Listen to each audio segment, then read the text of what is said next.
ফেব্রুয়ারিতে একই দিনে জাতীয় নির্বাচন ও গণভোট। প্রধান উপদেষ্টা, ভোটের সংখ্যানুপাতে হবে উচ্চকক্ষ।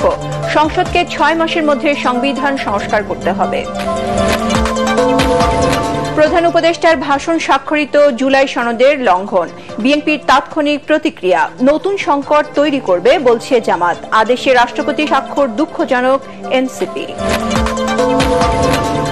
মানবতা বিরোধী অপরাধে শেখ হাসিনা সহ 3 জনের বিরুদ্ধে মামলার রায় 17 নভেম্বর। সর্বোচ্চ শাস্তির প্রত্যাশা চিফ প্রসিকিউটরের। লকডাউনে মাঠে দেখা যায়নি কার্যক্রম নিষিদ্ধ আওয়ামী লীগকে। সড়কে যানবাহন ছিল কম, জনজীবনে তেমন প্রভাব পড়েনি, দাবি স্বরাষ্ট্র উপদেষ্টার।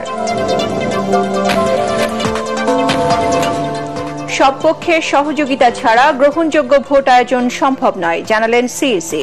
রাজনৈতিক দলগুলোর সাথে নির্বাচন কমিশনের সংলাপ শুরু। এবং রাজশাহীতে বিচারকের বাসায় ঢুকে স্কুল পড়ুয়া ছেলেকে ছুরিকাঘাতে হত্যা, স্ত্রী গুরুতর আহত, 1 জন গ্রেপ্তার।